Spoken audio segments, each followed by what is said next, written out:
right. I think that's very, very, very important when you lead, especially a company. We have really to be in control, and you have to give some kind of guidance to your people. That's right. So it's important. But again, I have my days where I can be. I won't curse, but I know exactly what you mean. All right.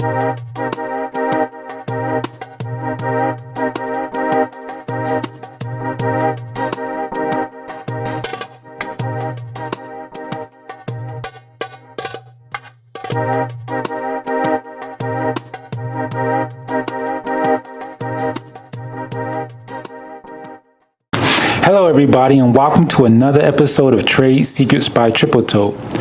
Today I have a very special guest to introduce you guys to. He's very unique from other guests that I've had on, which is why I had to have him come down to the show. He's going to tell you his journey of traveling, relocating internationally, starting a business, scaling a business, and at the same time maintaining just a regular family life. He's going to let you know about his personal journey. His name is Jerome Casteret. Am I saying that right, Jerome Casteret? You got it right, and thanks for having me, Antwaine. No problem, no problem. Now, for our audience out there, where were you born? Like, where were you born at? So I'm born in a small city in the center of France. Nice. Of course, I spent all my life in France up to my 30s. Wow. I have a lot of track record. I mean, in terms of in my education was really in France, and I spent all my high-level studies in France, and I did my engineering school as well, and wow. I started my career. So I was in Paris, so I spent 2 years in a big city, and you know how it is, right? Traffic, etc., and far from my family. So it was a bit of journey. But at some point you are at the point of your life where you need to see something else. That's right. That's right. So having another experience, and so again in my 30s, I decided really to do a big step. Yeah. And we chose basically to go in Canada. Really? Yeah. So hold on. So let me ask 2 questions. Sure. One, they say the food in France is like the best. Like, can you confirm that? Like the food there, the atmosphere is just the best. Look, it is. We cannot compare the French food and French wine and all that stuff. Look, please. I understand. But that's the funny thing. In Canada, I discovered a lot of different cuisine. Really? Because Canada and as well US at some point is like a melting pot. That's right. And it's a land of immigration, and you have all these different people coming from everywhere, and with their own recipes, etc. And by the way, my wife is Lebanese, so wow. Now let me tell you, I'm a fan of Lebanese cuisine, and that's fantastic, to have these all these choices. That's right. And not so that, but definitely going back to French cuisine, we cannot compare that. Oh my God! So hold on. So in your household, you had the benefit of these 2 very, very renowned like cuisines in one household. So how did you decide to go from Paris to Canada? What lured you to Canada? What was it about it?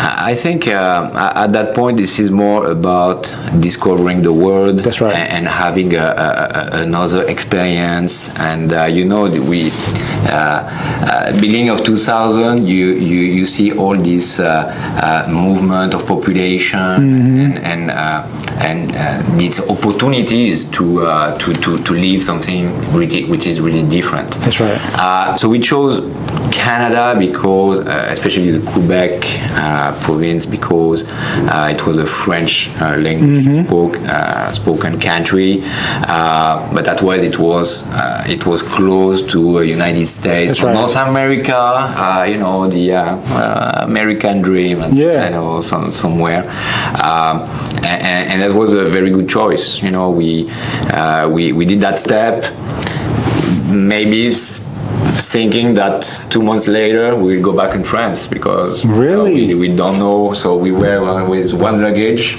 and then start a new life. But that worked. And we find different things. And we are 15 years later. We're still here, right? So we like the lifestyle here.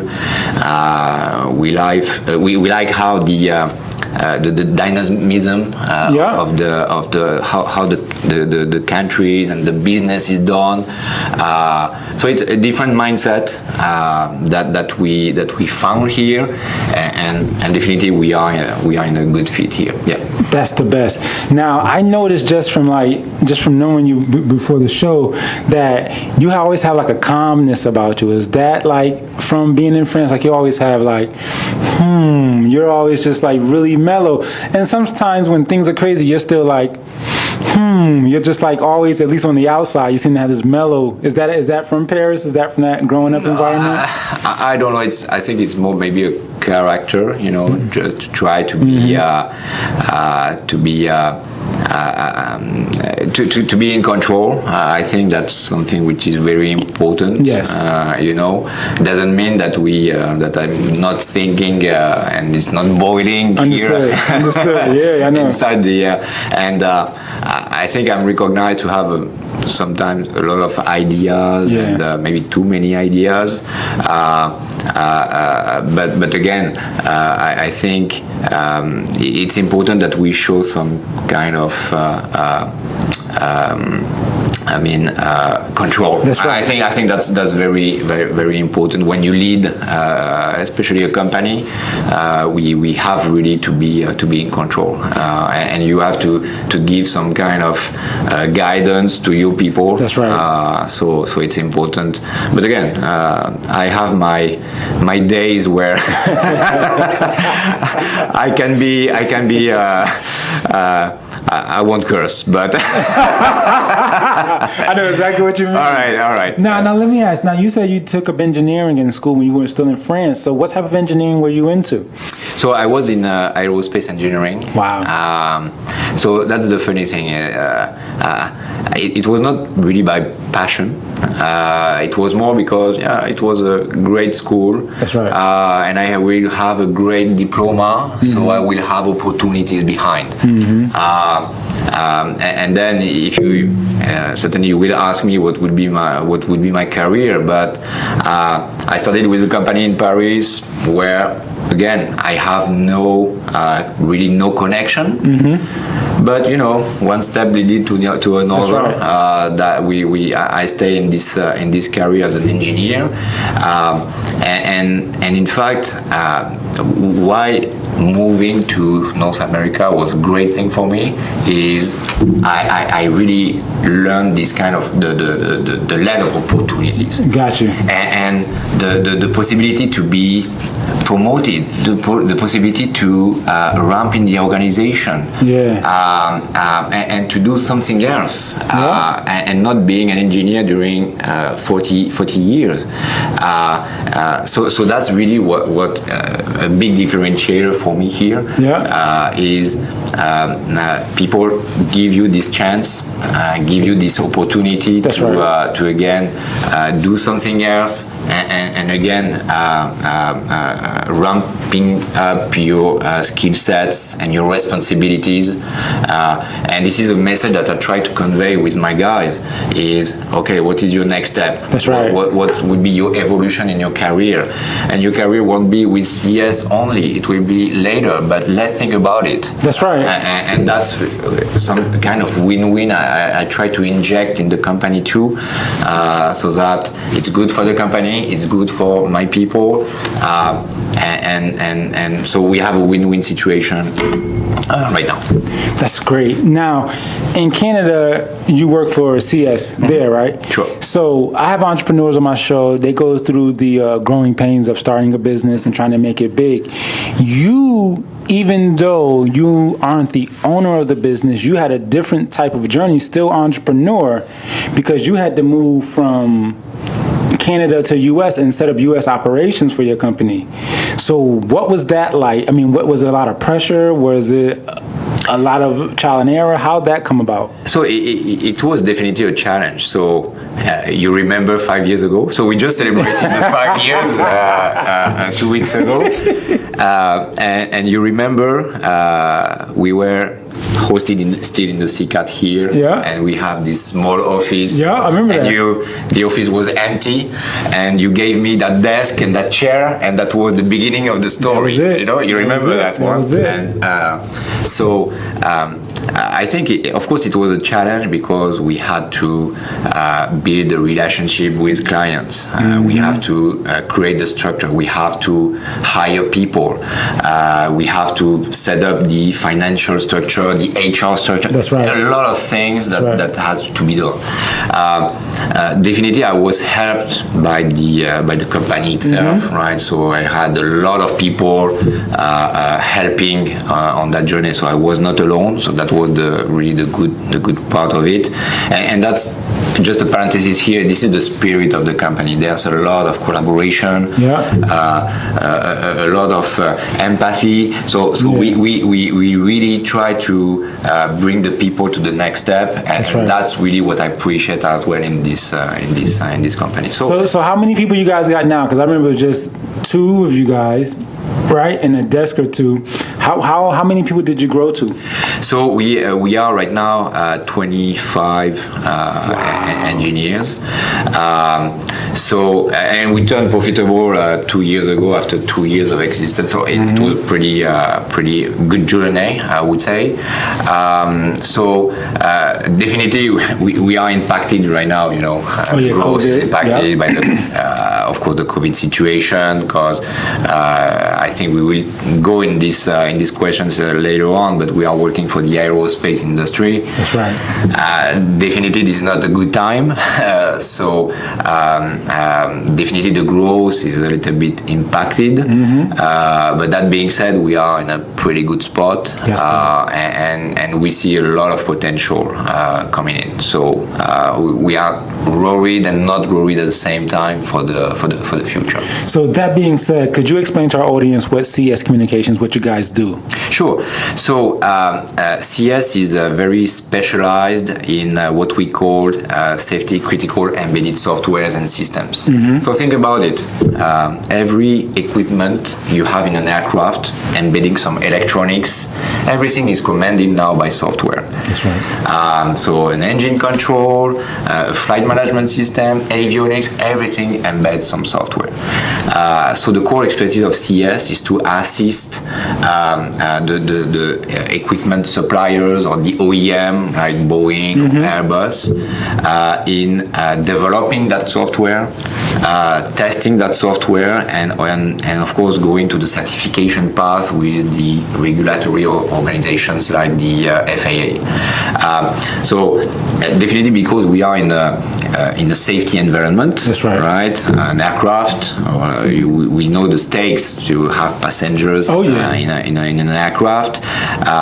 So we have to comply with a lot of standards, a lot of regulations to be sure that the software is safe and will work properly without any bugs and will not compromise the safety of the aircraft and the safety of the passengers. So we have to comply with a lot of requirements, and this is the expertise that we bring on the table to assist clients of the aerospace and defense, and as well now, automotive sector.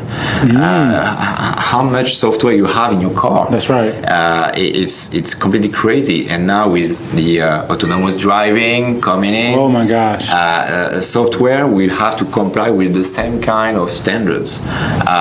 So we are ideally positioned to support clients in this market, and usually they have some in-house capacity and capability, but with the magnitude of the projects, they cannot keep up, and they need some specific expertise and capacity to help them. That's awesome. So you're up against two things in a way. You're making headway in America with American companies.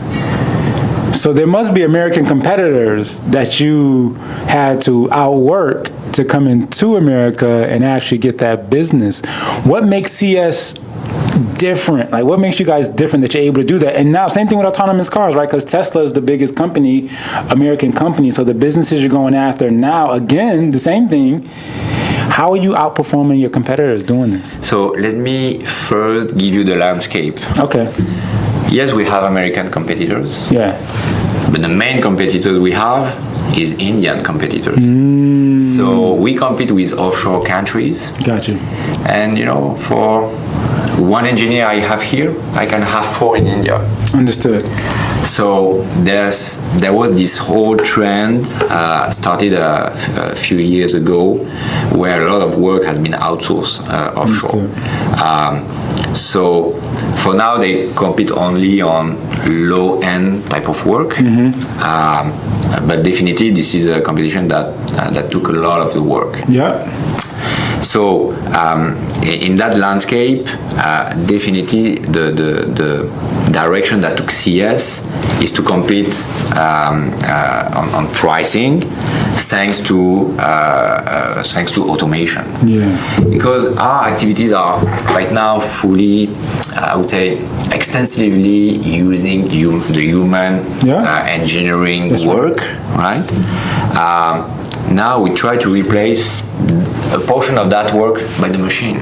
Wow. So definitely we invested in some products where basically we can do a lot of automation and gain in terms of efficiency and productivity. And that's what we bring on the table too for our clients, because I give you the landscape about people like Boeing. They're asking 20% cost reduction from time to time. It's 20% and sometimes more. Wow. So all that flow down in the whole chain. That's right. And basically we are definitely impacted, and we have to grant to our clients this price reduction. So automation is definitely the one direction that we are taking. And we have right now some ongoing projects where we are evaluating machine learning techniques. Gotcha. In order to, again, that portion of the work will be done by the machine, and the engineer will be focused on the added value activities of the engineering work. So that's one facet, I would say, of how we compete, and how we differentiate ourselves and how we add value to the customers. The other thing I want to mention is, I don't know if we do that better than the others, but we definitely listen to our clients. Without clients, we are no one. I gotcha. So clients are key. Creating the relationship with them, creating the transparency, understanding their challenges, where it hurts, where is the pain. That's definitely where we are very good at listening and take actions so that we help them. We are a service provider. Gotcha. This is where basically we, and that's why today we are taking this course of automation, because they have to solve their cost challenges. So we listen to them and we take actions. What's great about your story for the people out there listening is that you're describing a company that's multinational in different countries. So it's a big company, it's not small, right? But yet it's operating like a startup insofar as it's nimble, right? So you had a line of business you would offer. then because of outsourcing, people kind of took the easy stuff off your plate because they outsourced it just off human capital, like just off cost per hour. So you moved up and did higher, not higher quality, but higher quality problems you were solving for the customer. Then, especially now, they cut costs on you and generally just to keep their, they're looking at what the customer is paying to buy a ticket. And then when they want to get a better price for the customer to compete with other airlines, they're pushing down the entire chain. You need to cut costs. Exactly. Then COVID hit. Planes grounded. And you have to survive that. And this is and one of the and this is where we are collecting the fruits of our work. We were not that impacted by the COVID situation, and this is what I got from my clients is because we perform, we try to keep you inside in the supply chain, so that we continue to have the relationship up to the point that the COVID situation will be behind us, and then we have to ramp up again. And this is a pillar of the culture of the company. And this is what I'm repeating every day to all the guys is performance. That's right. Performance is key, and we will be rewarded. Without performance, that's definitely we won't be there. That's definitely it. And performance can take some different kind of forms. But again, it's flexibility, listening, delivery on time, continue to allow price reductions. It's always the same kind of spirit that we inject in our day-to-day, so that we basically keep afloat. And again, we are not that impacted today. That's a good thing. And again, we see some opportunities coming. So again, we are in a pretty good spot. So the COVID, the next 18 months will be definitely a challenge. That's what we see. It's in the US, it's in Europe. But again, there's, I think, enough market to stay afloat. So worried again and not worried at the same time. So I think it's interesting, like when you learn about market penetration and identifying your target market when you're just like, say, in business school, right? They tell you about everything you should know. You should know the size of your market. You should know your competitors. You should know how the market changes. But of course, nothing beats experiencing it, right? So I look at you guys as almost like a battle, right? Like you guys landed on the island where the market is, where the customers are, and then you inch forward, something comes, like some fire, you duck, you maneuver, you try different, like you diversify your customer base, so you're not just reliant, which is important for the company to survive. You're not just relying on one type of customer now. So there are some people that, even if they didn't have customer service, or even if they did have good customer service, because the airlines got cut, they had to get cut. But you guys established yourself in the industry with your expertise and the way you treat your customer, that they say, we'll keep you guys on because we know this will pass and we want to keep growing and doing things that we're going to do together. So that comes down to customer service, which people, if they look at just a spreadsheet, it doesn't seem like customer service is important, but you can never take out that human element of when you treat your customers right, you're going to be rewarded. And I think you're proving that even with a large company, you're proving that is the case. When most people, when they don't have a large company, they think large companies get big because they just do good business, good transactions. No, it's relationships. It's always going to be relationships. And I cannot emphasize enough on relationship. I think this is key. This shows credibility. That's right. This that shows confidence, trust. That's right. Which have it's the best value that we can do. And again, going back to listening our clients and be fair and honest with them. One thing I would like to add regarding this is we cannot do that without our employees. True. So of course, I have close to me key people, again, that help in the executive board, as well as my close team here in US. With my chief engineer and other people I don't think right now, but and my engineers, they are all a piece of the puzzle. So and I love that word, entrepreneurship. That's right. This entrepreneurship consists in aligning all these people, and so that we meet the goals and the objectives of the company in terms of growth, in terms of profitability. Quality deliverables for our customers. So all these pieces, that's a day-to-day job to align all these people, reiterate the messages, so that people understand where we are going. But again, I would like to emphasize on the fact that employees are super important. That's right.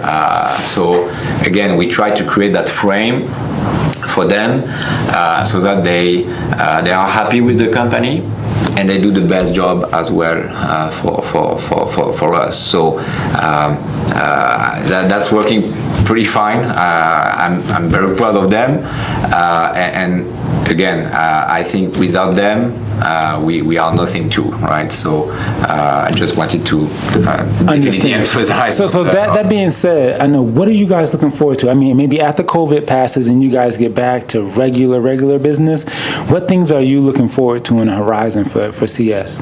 I mean, definitely we want to continue to penetrate new customers. So our focus is of course on defense. Definitely we want to expand a little bit more in that market.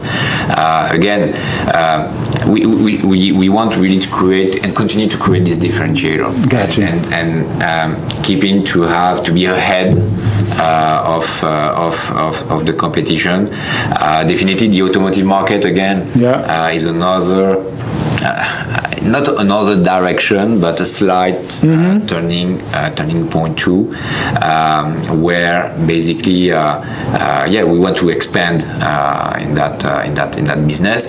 And again, maybe we will be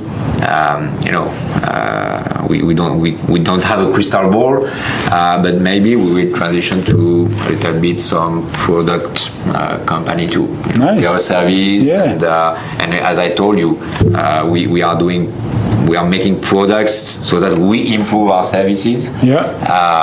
So maybe at some point we'll become this kind of company.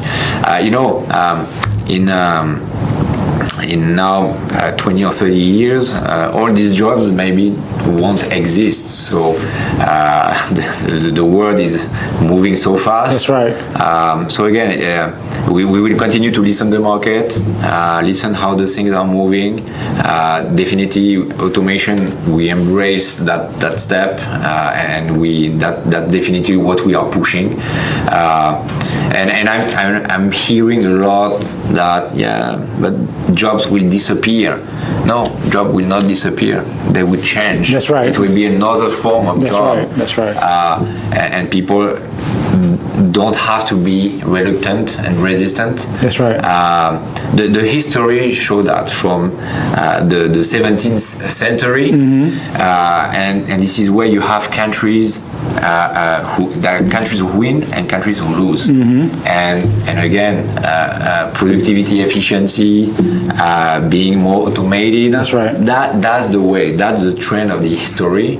We cannot go against that. And what I love about business in general is that it's kind of like a sport, right?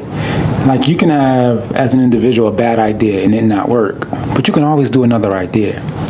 As like you're saying, as a company, as technology changes, jobs are going to go away, but for you as an individual, keep up with technology, you'll be able to get hired at another company. Or if you as a business, that's the motion detector, it's okay.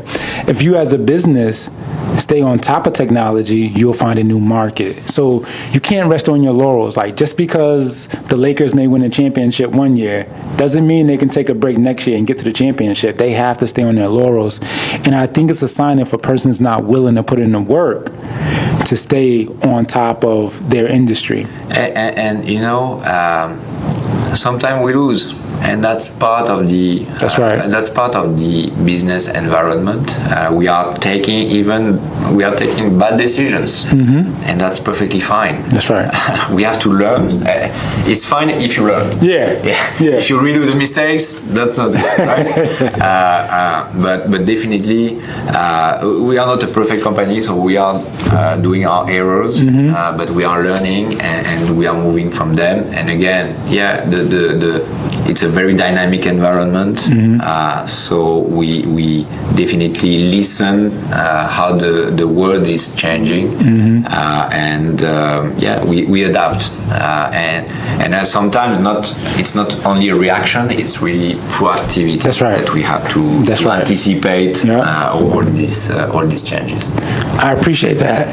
So you guys, on this show, you got a lot of information, a lot of from the ground, real life information that's not in our textbooks about how to survive, how to thrive, how to maneuver, how to pivot, how to satisfy a customer, how to move from one part of France to Paris, from Paris to Canada, from Canada to US, and still thrive every step of the way. Because most people are scared of change, but your life is basically living inside change with the way you move personally and with the company you're with. It's just like you're always on the cutting edge of change. Thank you so much for coming on the show. And thank you guys so much for tuning in. Now, if people want to reach CS and know about the services you provide, what's your website? Where can they go? So the website is c-s-inc.us. We have, of course, a LinkedIn profile. All the contact information is on the website with the description of services, and my contact information is in there too. Perfect. Well, thank you guys for tuning in to another episode of Trade Secrets by Tripletote, and we'll see you on next show that we have next week. Okay, thank you. Thank you, Antwaine. No problem.